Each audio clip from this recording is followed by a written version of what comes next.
चलिए यहाँ पर हम स्टार्ट करते हैं। वुड घोषणा पत्र को चार्ल्स वुड ने तैयार किया था। उन्होंने सन 1853 ईस्वी में ईस्ट इंडिया कंपनी के पुनर्नवीनीकरण आज्ञा पत्र के अंतर्गत भारतीय शिक्षा की रूपरेखा की पुनः समीक्षा करने का महत्वपूर्ण कार्य किया था। तो चार्ल्स वुड ने इसे तैयार किया था। यह सर्वप्रथम प्रयास था जबकि कंपनी को प्राथमिक शिक्षा से लेकर विश्वविद्यालय शिक्षा तक की रूपरेखा निर्धारित करने का कार्य सौंपा गया था। यानी कि जो ईस्ट इंडिया कंपनी थी, जो भारत में व्यापार करने की दृष्टि से आई थी, वो अब भारत की पूरी शिक्षा की जिम्मेदारी उसके ऊपर सौंप दी गई। तो आप लोग यहाँ पर देख सकते हैं कि ईस्ट इंडिया कंपनी को भारत की प्राथमिक शिक्षा से लेकर के विश्वविद्यालय शिक्षा तक की जिम्मेदारी दे दी गई। इस घोषणा पत्र के प्रकाशित होने के बाद भारत में आधुनिक अंग्रेजी शिक्षा के स्वरूप को राजनैतिक मान्यता प्रदान कर दी गई। इस अभिप्राय से वुड के घोषणा पत्र से भारत में अंग्रेजी शिक्षा का मैग्ना कार्टा भी कहा जाता है। यानी कि इस अभिप्राय से हम ये अर्थ निकाल सकते हैं कि जो वुड का घोषणा पत्र है, इसे हम अंग्रेजी शिक्षा का मैग्ना कार्टा भी कहते हैं। तो आप याद रखिएगा कि अंग्रेजी शिक्षा का मैग्ना कार्टा किसे कहते हैं, क्योंकि एग्जाम में कई बार पूछ चुका है। अंग्रेजी शिक्षा का मैग्ना कार्टा वुड के घोषणा पत्र को कहते हैं। अब देखिए वुड के घोषणा पत्र का उद्देश्य क्या था।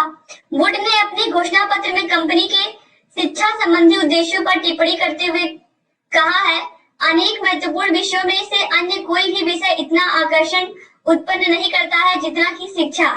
यह हमारा पुनीत कर्तव्य है कि हम समस्त उपलब्ध संसाधनों से भारतीय प्रजा को तो वह सब प्रदान करें जिससे कि वे शिक्षा द्वारा भौतिक एवं नैतिक गुणों से संपन्न हो सके। यहाँ पर देखिए कितनी अच्छी बात कही गई है कि जो वुड का घोषणा पत्र था उसमें ये चीज कही गई है कि भारतीयों को शिक्षित बनाना और उन्हें भौतिक और नैतिक गुणों से संपन्न बनाना भी हमारी जिम्मेदारी है, क्योंकि हमें भारतीय शिक्षा, प्रारंभिक शिक्षा, माध्यमिक शिक्षा, उच्च शिक्षा, विश्वविद्यालय शिक्षा सभी का अधिकार दिया गया है। तो हमें भारतीयों को एक योग्य नागरिक बनाना हमारा कार्य है। अब देखिए यहाँ पर इसके बाद क्या है। वुड घोषणा पत्र के प्रमुख उद्देश्य जो उसने अपनी प्रस्तावना में लिखे थे वे इस प्रकार हैं। भारतीयों को अंग्रेजी ज्ञान के वरदान एवं रोशनी से उन्नत बनाना। यानी कि देखिए चूंकि चार्ल्स वुड भी अंग्रेज थे तो अंग्रेजी तो कंफर्म है रहेगी ही भाषा में। भारतीयों में शिक्षा द्वारा उच्च बौद्धिक क्षमताएं ही नहीं बल्कि उनके नैतिक मूल्यों का भी को भी उच्च बनाना ताकि वे अधिक विश्वासी सिद्ध हो सके। यानी कि देखिए यहाँ पर भारतीय शिक्षा में केवल बच्चों को बौद्धिक क्षमता ही नहीं उत्पन्न कराना है बच्चों में, बल्कि उन्हें नैतिक मूल्यों से भी उच्च बनाना है ताकि वे अधिक विश्वासी सिद्ध हो सके। भारतीयों में कंपनी के कार्यालयों, कारखानों में कार्य करने की निपुणताएं विकसित करना ताकि वे रोजगार, श्रम तथा पूंजी आदि शब्दों से परिचित हो सके। यानी कि यहाँ पर देखिए उनको व्यावसायिक शिक्षा, भारतीयों को व्यावसायिक शिक्षा देने की बात की गई है ताकि वो जब वो स्किल रहेंगे, जब वो कोई भी कंपनी में क्या करेंगे, अगर वो स्किल रहेंगे, उनको पहले से ट्रेनिंग दी जाएगी किसी चीज की, तो अगर ट्रेनिंग करके वो जाएंगे तो वो उस काम को बहुत ही बेहतर तरीके से करेंगे।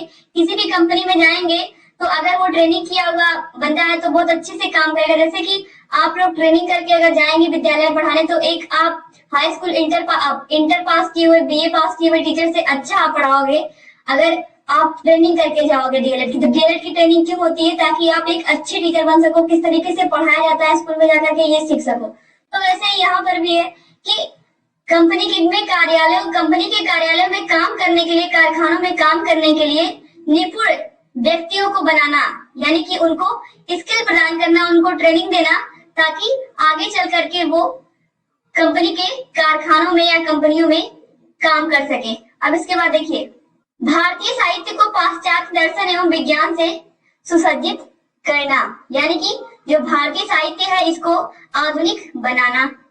भारत में परिमार्जित कलाओं, विज्ञान, दर्शन तथा यूरोपियन साहित्य का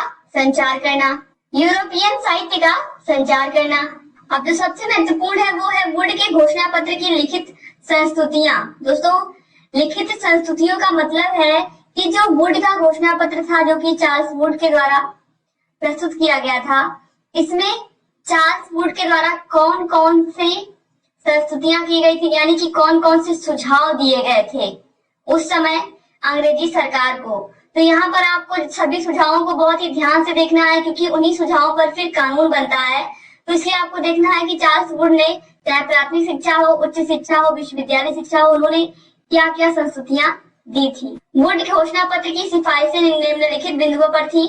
शिक्षा का माध्यम, सबसे पहले शिक्षा का माध्यम क्या था? सबसे पहले तो आप ये याद रखिएगा, अंग्रेजी और क्षेत्रीय भाषाएं। तो अगर एग्जाम में पूछता है कि वुड के घोषणा पत्र में शिक्षा का माध्यम कौन सी भाषाएं थी, तो आपको याद रखना है कि अंग्रेजी और क्षेत्रीय भाषाएं थी। इसके बाद घोषणा पत्र में अंग्रेजी एवं क्षेत्रीय भारतीय भाषाओं को शिक्षा प्रदान करने हेतु माध्यम के रूप में स्वीकारा गया है। घोषणा पत्र में कहा गया है कि यूरोपीय ज्ञान के प्रसार के लिए अंग्रेजी तथा अन्य भारतीय भाषाओं को शिक्षा के रूप में साथ साथ देखने की आशा व्यक्त की जाती है। यानी कि देखिए, अभी तक जो आपने लॉर्ड मैकाले की शिक्षा नीति पढ़ी थी, वहां पर आपने देखा था कि उन्होंने सिर्फ और सिर्फ अंग्रेजी भाषा पर ध्यान दिया है। लेकिन यहाँ पर वुड के घोषणा पत्र में ये भी कहा गया है कि आप लोग अंग्रेजी भाषा को तो सिखाना ही है बच्चों को, लेकिन उनको क्षेत्रीय भाषा और उनकी मातृभाषा के साथ लेकर के, क्योंकि आप सभी को पता है अगर हम लोग आज के टाइम में अंग्रेजी सीखते हैं तो कहीं ना कहीं अपनी मातृभाषा का यूज करते हैं, उसमें अपनी मातृभाषा का भी प्रयोग करते हैं, अपनी मातृभाषा के द्वारा ही सीखते हैं। तो यहाँ पर इसीलिए चार्ल्स वुड ने स्पष्ट रूप से ये चीज बताया था कि केवल अंग्रेजी भाषा को ही बिल्कुल सेंटर में न रखा जाए, बल्कि क्षेत्रीय भाषाएं और वहाँ जो बच्चे मातृभाषा बोलते हैं उनको भी ध्यान में रख करके ये संस्तुति बनाई जाए। अब इसके बाद आगे है दोस्तों, सहायता अनुदान प्रणाली, सरकारी संस्थाओं का स्थानीय निकायों का क्रमिक रूप से स्थानांतरण। सहायता अनुदान प्रणाली की रूपरेखा के संबंध में वुड ने निम्नलिखित विचार व्यक्त किए। हम भारत में उसी सहायता अनुदान प्रणाली को लागू रखना चाहते हैं जो कि इस देश में सफलतापूर्वक संपादित की गई है। इस प्रकार इसमें हम स्थानीय संसाधनों की सहायता की कामना कर सकते हैं। इससे शिक्षा की स्थिति में गति लाई जा सकती है, जो कि केवल सरकारी धन के व्यय से संभव प्रतीत नहीं होती है। यहाँ पर दोस्तों क्या कहा गया है कि भारत में सहायता अनुदान प्रणाली का तात्पर्य यहाँ पर है कि जैसे एक स्कूल चलता है कोई, तो उसमें केवल सरकार ही ना खर्च करे बल्कि समुदाय भी खर्च करे। जो समाज के धनी वर्ग के लोग हैं वो कुछ सहायता राशि भी दे स्कूल को, ताकि स्कूल आसानी से चला जा सके। केवल और केवल सारा बोझ सरकार पर ना आए, वहाँ के स्थानीय निकाय के लोग भी कुछ संसाधनों को जुटाएं। तो यहाँ पर यही चीज कही गई है कि सारा बोझ सरकार पर ना लाद दिया जाए, बल्कि सभी चीजों को आपस में बांट दिया जाए। सरकारी संस्थाओं में स्वैच्छिक धार्मिक शिक्षा की व्यवस्था।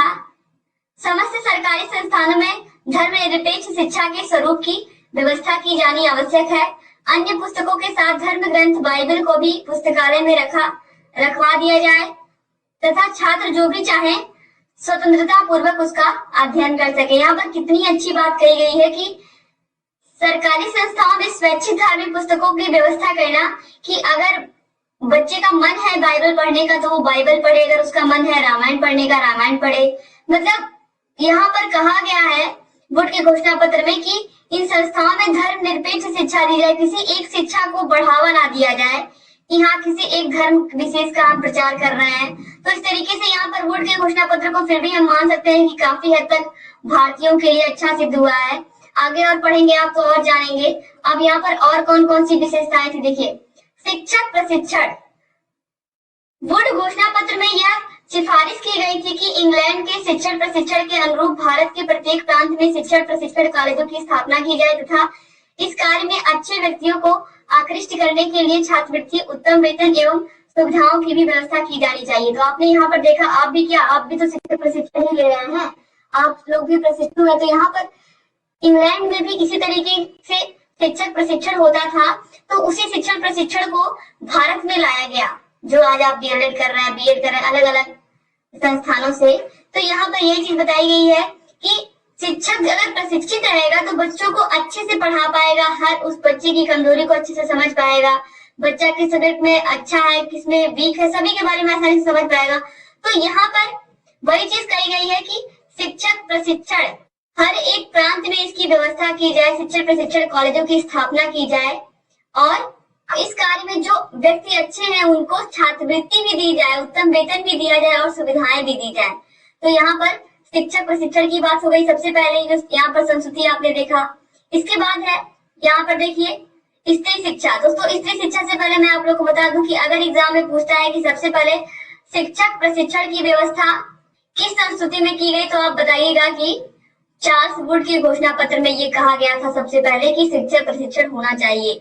याद रखिएगा, एग्जाम के लिए दृष्टि से महत्वपूर्ण है। वुड ने उन भारतीयों की प्रशंसा की है जो कि स्त्री शिक्षा के प्रति सतर्क थे तथा अपनी पुत्रियों को उच्च शिक्षा के लिए प्रोत्साहित कर रहे थे। तो आपने यहाँ पर देखा कि चार्ल्स वुड ने के घोषणा पत्र में एक बहुत अच्छी चीज थी कि इन्होंने स्त्री शिक्षा को भी उतना ही महत्व दिया जितना कि पुरुषों की शिक्षा को दिया। तो यहाँ पर देखिए, आपने देख लिया कि किस तरीके से वहां यहाँ पर उन्होंने कहा कि जैसे समाज में लोग अपने लड़कों को शिक्षित करते हैं वैसे ही अपनी लड़कियों को भी शिक्षित करें और यहाँ पर उच्च शिक्षा के लिए प्रोत्साहित किया है चार्ल्स वुड ने।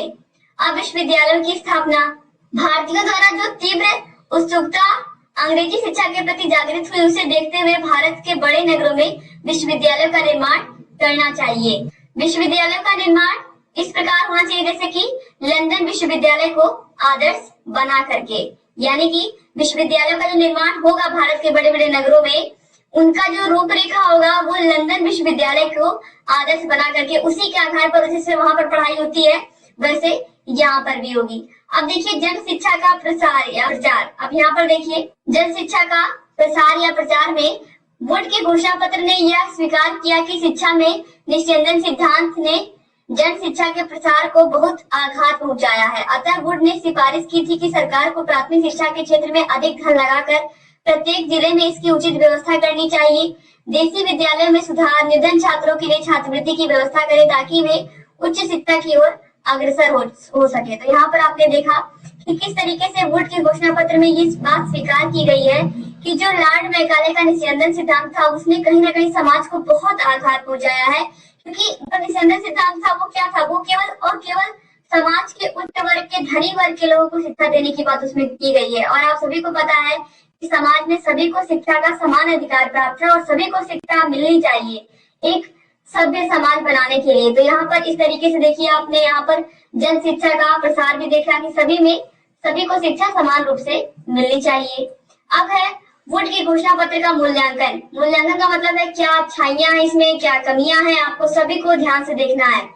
वुड घोषणा पत्र द्वारा वुड ने शिक्षा में क्रांतिकारी परिवर्तन की आधारशिला रखी थी, किंतु उसमें कुछ कमियां भी थी। घोषणा पत्र के गुण और दोषों का तुलनात्मक मूल्यांकन निम्नलिखित रूप से किया जा सकता है। घोषणा पत्र में भारतीय शिक्षा की प्रारंभिक आधारशिला को मजबूती प्रदान की गई, इसलिए इसे भारत में अंग्रेजी शिक्षा के महाधिकार पत्र के नाम से जाना जाता है। जैसा कि मैंने आपको बताया कि अंग्रेजी शिक्षा का मैग्ना कार्टा या इसी को महाधिकार पत्र भी कहते हैं। घोषणा पत्र ने भारतीय शिक्षा के उद्देश्यों को सुनिश्चित करके उसकी दिशा निर्धारित की।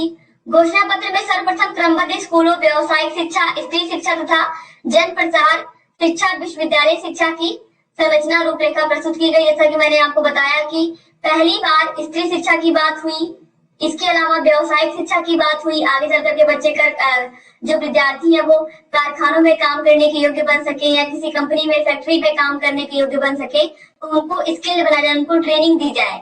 इसके अलावा विश्वविद्यालय शिक्षा की बात की गई, जन प्रसार शिक्षा की बात की गई, सभी को समान शिक्षा की बात की गई। तो कहीं ना कहीं जो वुड का घोषणा पत्र था वो बहुत ही अच्छा था भारतीयों की दृष्टि से।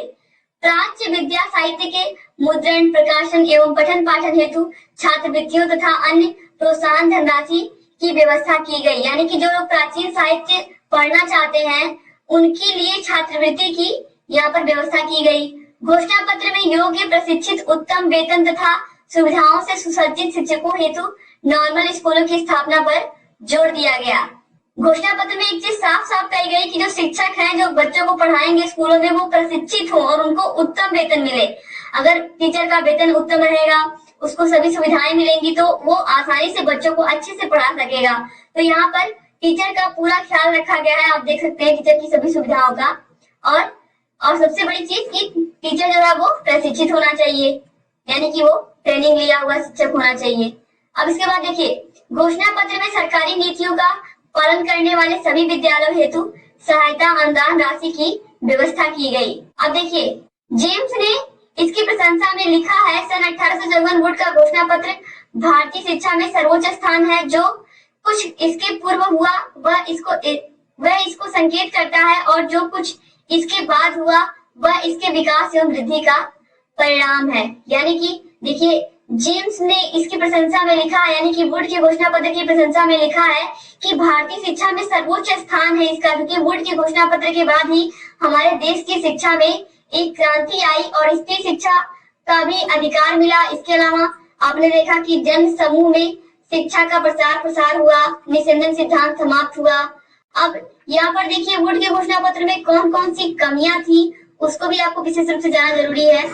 घोषणा पत्र का सबसे बड़ा दोष यह था कि शिक्षा का क्षेत्र सरकार एवं नौकरशाही के क्षेत्र में चला गया, अतः प्राचीन भारतीय स्वतंत्रता शिक्षा पद्धति को सबसे अंतिम एवं सबसे गंभीर प्रभाव पड़ा। यानी कि दोस्तों जो ये शिक्षा का क्षेत्र था ये सरकार एवं नौकरशाही के क्षेत्र में चला गया था, तो इससे आप सभी को पता है कि सरकार कितना ध्यान देगी, और चूंकि वो तो दूसरे देश के थे, सब भारत में आकर के बस गए थे, तो उनकी जो कंपनी थी ईस्ट इंडिया कंपनी, इसका बस एक ही लक्ष्य था कि भारत में आकर के अधिक से अधिक लाभ कमाना, व्यापार के थ्रू किसी भी तरीके से हमको अधिक से अधिक लाभ मिले। तो इस वजह से थोड़ा निश्चित रूप से हमारे देश के शिक्षा व्यवस्था को नुकसान हुआ, और यही चीज पहली बार ऐसा कोई घोषणा पत्र हमारे देश में आया भी जिससे भारतीय भाषाओं को भी थोड़ी बहुत जगह मिली।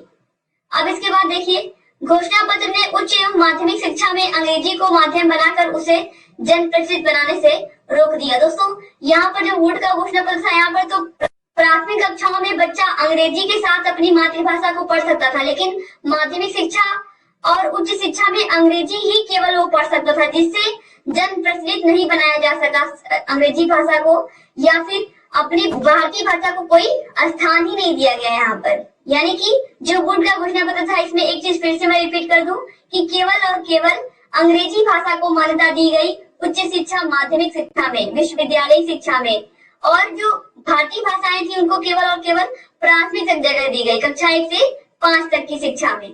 अब यहाँ पर देखिए घोषणा पत्र में शिक्षा के बृहद स्वरूप को अंग्रेजी साम्राज्य में नौकरी प्राप्त करने की संकीर्ण मानसिकता से जोड़कर रोजगार परक शिक्षा संस्कृति को जन्म दिया। यानी कि यहाँ पर देखिए जो घोषणा पत्र में शिक्षा का बृहद स्वरूप बनाया गया था उसमें अंग्रेजी साम्राज्य में केवल और केवल नौकरी प्राप्त करने का एक उद्देश्य बना दिया गया कि अगर आप अंग्रेजी पढ़ोगे, उच्च शिक्षा करोगे, उससे विश्वविद्यालय शिक्षा करोगे, तो आपको अंग्रेज नौकरी पे रखेंगे। तो यहाँ पर सिर्फ और सिर्फ अंग्रेजी भाषा को सीखने का एक ही उद्देश्य बन गया, भारतीयों के लिए अंग्रेजी पढ़ना नौकरी पाने का एक साधन हो गया। घोषणा पत्र ने भारतीयों का विनाश करके पूर्ण विदेशीकरण का बिगुल बजाया। सहायता अनुदान की शर्तें प्रायः अंग्रेजी विद्यालयों की तरह बनाई तथा वे ही इसकी अर्हताओं की पूर्ति करने में सक्षम थे। शिक्षा को लिखित परीक्षा से जोड़कर उसमें अनेक प्रकार की बुराइयों का प्रवेश हो गया। दोस्तों इस तरीके से आपने देखा कि जो वुड का घोषणा पत्र था इसमें कुछ अच्छाइयां थी तो इसमें कुछ कमियां भी थी, तो आपको अच्छाइयां और कमियां दोनों को देखना है क्योंकि एग्जाम में आपके दोनों पूछेगा। तो उम्मीद करती हूँ कि आपको वुड का घोषणा पत्र समझ में आया होगा। दोस्तों वुड के घोषणा पत्र से पहले लॉर्ड मैकाले की शिक्षा नीति है, उसको भी आप लोग अगर आप लोग नहीं पढ़े हैं तो मैंने हर एक सब्जेक्ट का अलग अलग प्लेलिस्ट बना दिया है और आपको प्लेलिस्ट की लिंक इसी वीडियो के नीचे